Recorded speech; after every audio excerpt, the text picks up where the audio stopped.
आज हम एनसीईआरटी गणित कक्षा 10वीं की प्रश्नावली 1.1 का प्रश्न क्रमांक दूसरा देखेंगे। क्या है?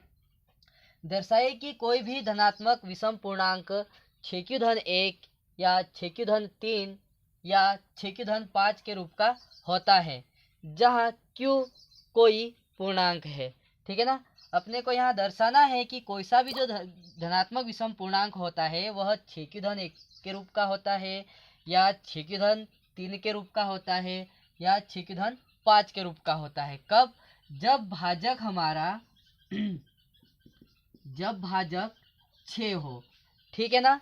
तो देख लेते हैं। सबसे पहले यहाँ पर हम यूक्लिड विभाजन प्रमेयिका का प्रयोग करेंगे, जहाँ यूक्लिड विभाजन प्रमेयिका हम सब ने देखा था क्या होती है, a बराबर BQ-R।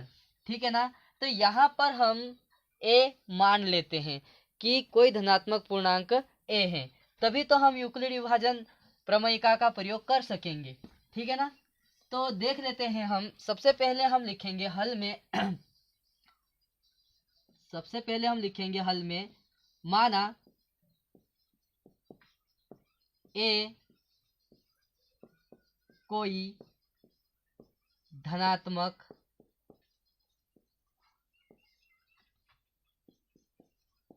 विषम पूर्णांक है। ठीक है? तथा हमको यहाँ पर भाजक दिया गया है। देखो, जहां हम लिख सकते हैं, जहां b बराबर हमें कितना दिया गया है, 6 दिया गया है। ठीक है ना? जब हमारा भाजक 6 होगा, तो शेषफल क्या हो सकते हैं?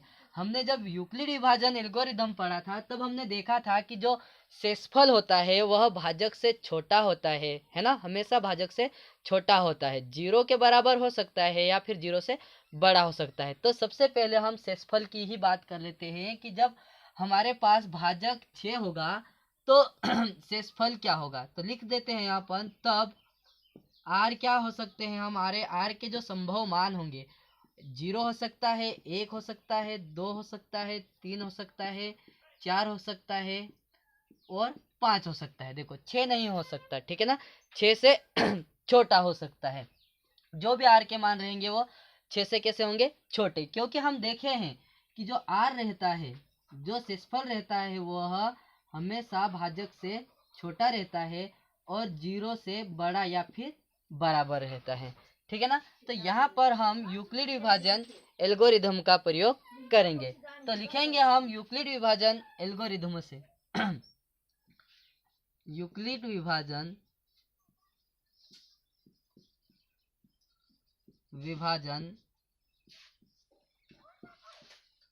एल्गोरिथम से, या फिर हम बोलेंगे यूक्लिड विभाजन प्रमेयिका से यूक्लिड विभाजन प्रमेयिका से।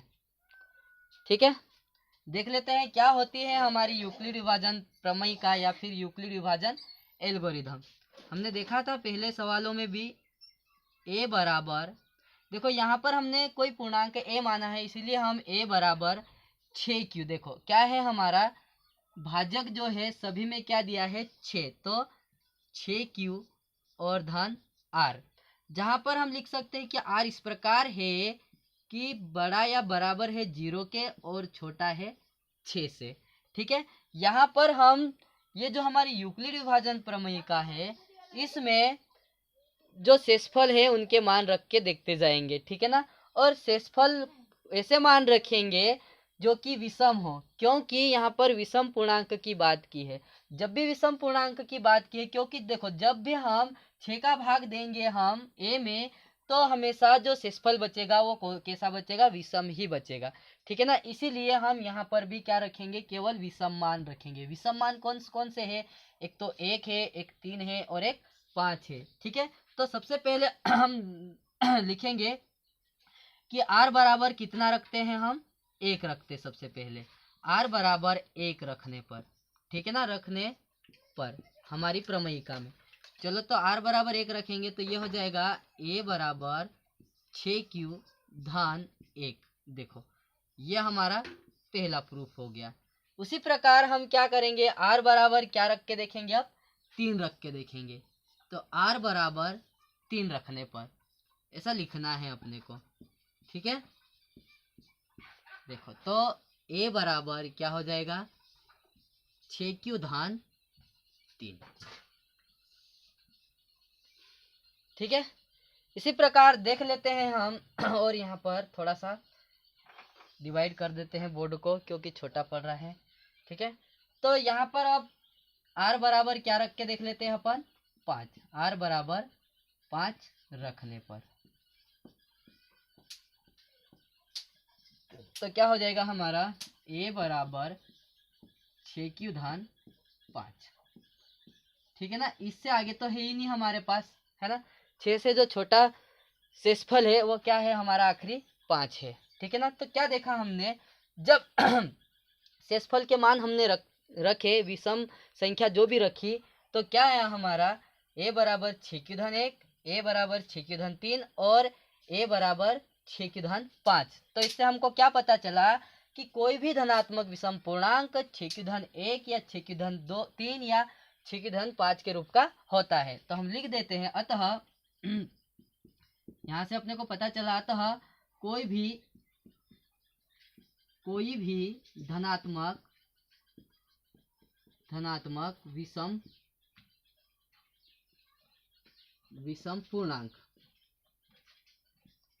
पूर्णांक क्या होता है, किस रूप का होता है, 6 × 1 या 6 × 3 या 6 × 5 के रूप का होता है, ठीक है ना। यह हमारा सवाल कंप्लीट हो गया, ठीक। ये कब होता है, जब हमारा भाजक कितना हो, 6 हो। यदि भाजक बदलेगा ना, तो इनके मान भी हम बदल सकते हैं, ठीक है ना। तो आया होगा समझ में। तो ये सवाल का स्क्रीनशॉट भी ले सकते हो या फिर वीडियो रोक के उतार भी सकते हो, ठीक है।